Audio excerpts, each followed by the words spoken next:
Olá, seja bem-vindo a esse novo podcast. O meu nome é Leandro Nieves e ao meu lado nós temos... Olá pessoal, eu sou Diógenes Rabelo e junto com o Leandro vou apresentar o episódio de hoje para vocês. Este podcast inaugura os novos modelos de programas da Radiográfica, que serão mais voltados para professores, vestibulandos, concurseiros e estudantes do ensino médio.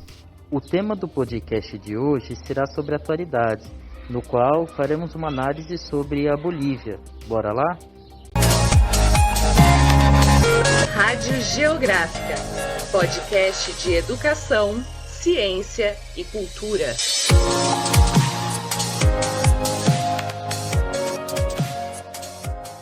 Em 2019, além da Bolívia e do Chile, outros países sul-americanos tiveram uma série de revoltas populares, tendo praticamente uma bandeira contra as políticas de corte de gastos sociais, de governos corruptos e até disputas eleitorais, como no Peru e na Bolívia.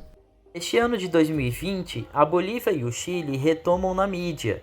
A Bolívia devido às eleições presidenciais, enquanto que no Chile é pelo plebiscito que aprova a mudança da sua Constituição. Para entendermos o que se passa nesses países, precisamos relembrar alguns pontos principais e um pouco da história. Bom, pessoal, para conversar melhor com vocês nesse episódio e ele não ficar muito cansativo, nós vamos dividir ele em duas partes. Hoje, nós vamos falar sobre o caso da Bolívia e na próxima segunda-feira vamos divulgar para vocês o episódio que fala especificamente sobre o Chile, certo? Em outubro de 2019, a Bolívia estava em um período das eleições presidenciais que estava dividido em dois principais grupos.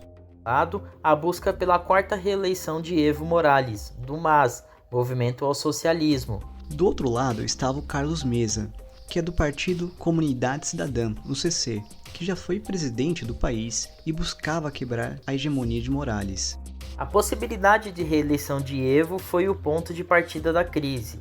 Em 2019, ocorreu um referendo que permitiu ao presidente ter 2 mandatos consecutivos de 5 anos cada. Depois, em 2016, um novo referendo é realizado que buscava alterar a Constituição para a possibilidade de um 4º mandato. Contudo, o resultado teve que a maioria decidiu não, com 51%. Mesmo assim, o Tribunal Constitucional permitiu que Evo concorresse ao 4º mandato em 2017. Aí, em 2019, na disputa presidencial com a candidatura de Morales, é que começa a crise na Bolívia, que chegará ao ápice durante as apurações da votação no dia 20 de outubro. Com 2 sistemas de apuração do voto, sendo uma mais rápida, que era chamada de preliminar, em que era divulgado simultaneamente pelo sistema de transmissão de resultados eleitorais preliminares.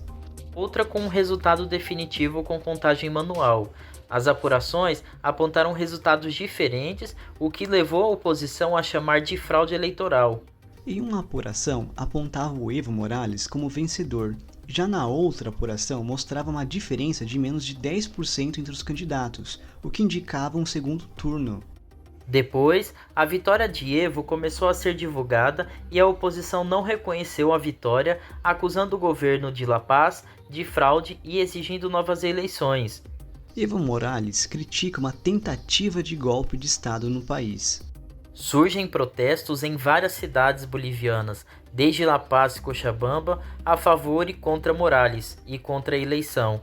Unidades policiais em Cochabamba, Sucre, Santa Cruz rebelaram e não reprimiram os protestos, demonstrando claro apoio aos manifestantes. A OEA, a Organização dos Estados Americanos, um organismo internacional sobre democracia e direitos humanos, foi convocada para uma auditoria nas eleições bolivianas. No dia 10 de novembro, a OEA anuncia que não pode certificar a vitória de Evo Morales e orienta uma nova eleição, fortalecendo a oposição boliviana sobre uma suposta fraude eleitoral.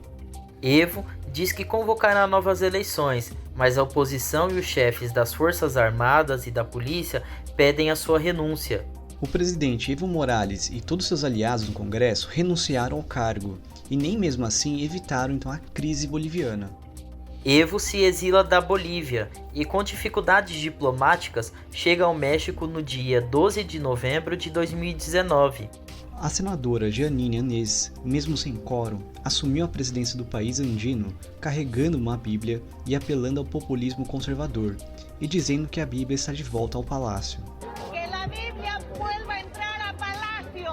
Jeanine prometeu convocar o mais rápido possível as novas eleições, o que ocorreria no dia 3 de maio de 2020, porém com a pandemia a eleição foi adiada para outubro de 2020.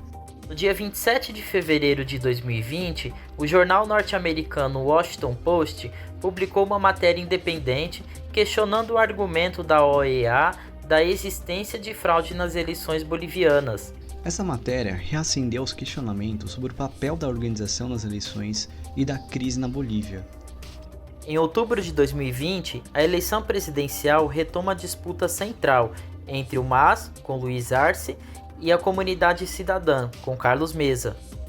Na apuração do resultado, a vitória foi creditada a Luiz Arce, com 55,1%, cujo resultado foi até maior do que o primeiro mandato de Evo Morales, que chegou a quase 54%. A oposição reconheceu a vitória de Luiz Arce, tanto Carlos Mesa como Jeanine Áñez. Além da presidência, o partido MAS obteve maioria na Assembleia Legislativa, ocupando no Senado 21 das 63 cadeiras e na Câmara dos Deputados ocupou 73 cadeiras de um total de 130. A vitória de Arce é comemorada pelos presidentes sul-americanos, com exceção do governo brasileiro, que não comentou do assunto.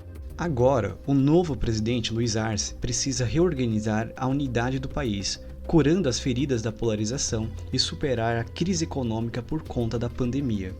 Hoje, uma notícia de um possível atentado contra o presidente eleito, Luiz Arce, mostra os desafios para a democracia boliviana. O porta-voz do MAS, o Sebastián Michel, denunciou em uma entrevista na televisão boliviana que o presidente eleito da Bolívia, Luiz Arce, sofreu um atentado à dinamite. Segundo informações, Arce estava na casa que funciona como centro de campanha em La Paz, quando uma banana de dinamite foi arremessada na porta do imóvel. Não há relatos de feridos e até o momento da edição deste podcast não houve pronunciamento do governo sobre o caso. Assim que tivermos maiores informações, faremos uma atualização. E aqui encerramos esse programa, buscando ser didáticos para os ouvintes sobre a situação da Bolívia. Espero que vocês tenham gostado desse formato e em breve teremos novos episódios abordando outros temas de atualidades. Este foi mais um episódio da Rádio Geográfica. Nos sigam nas redes sociais e até o próximo episódio. Obrigada por acompanhar a Rádio Geográfica. Siga nossas redes sociais.